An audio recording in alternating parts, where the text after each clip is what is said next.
Hi everyone! It's another week. So, ngayon ay 7th week na sa ating pagpapatrabaho sa ating bahay. So, ayan, napapansin nyo, bumibili na tayo ng mga electric wirings para sa ating bahay. Hindi madali yung pagpapatayo ng bahay talaga. So, ayan, gastos, pagod, effort, at higit sa paniniwala sa may kapal. So, kailangan talaga natin ito, yung faith natin kay Lord, huwag mawala kasi siya yung gagabay sa atin. At sasabihin mo, Lord, wala na akong pera, saan pa ako pwedeng mag-loan? Charis!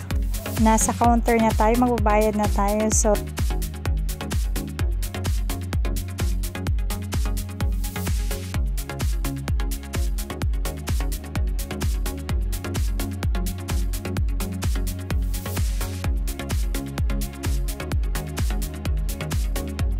anyways guys, it's November to 2023, day 37 sa pagpapaayos ng bahay. So it's Thursday. Hindi tayo nakapagtatrabaho nung Monday, Tuesday, and Wednesday dahil nga nag-election. Hey guys, nandito tayo sa taas. Ayan, so ito yung nasa babang view. OMG, this is it. This is real na guys. Ito yung house.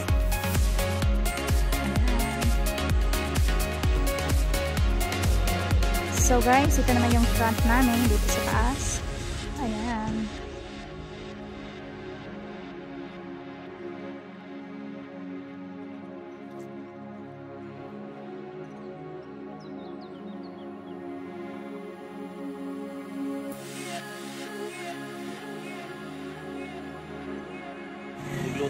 So ganito yung aming mga bakal, steel bar dito sa unahan. Still nag-work pa rin sila guys. Ayan.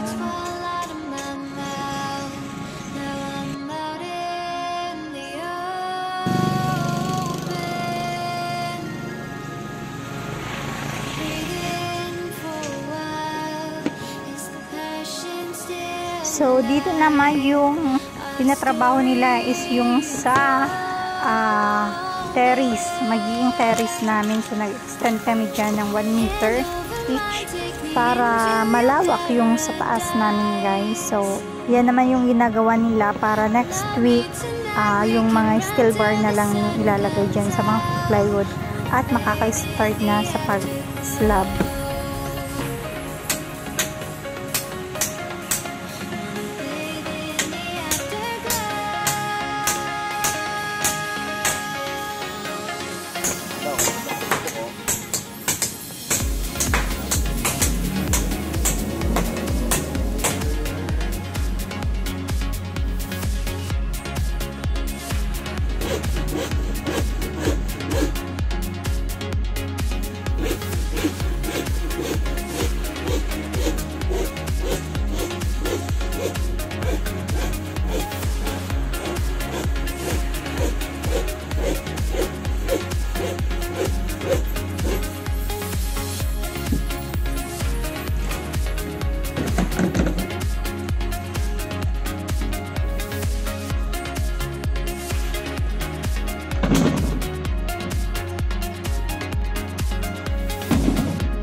bukid.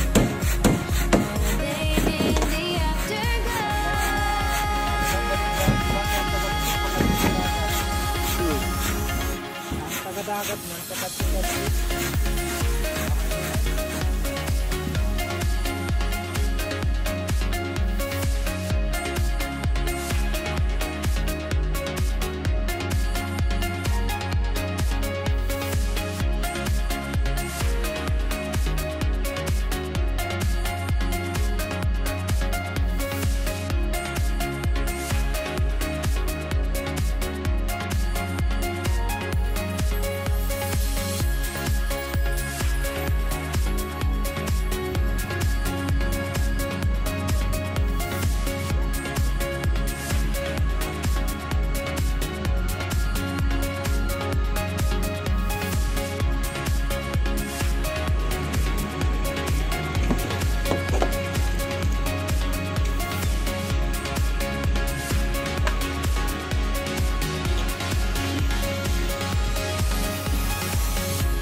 We are na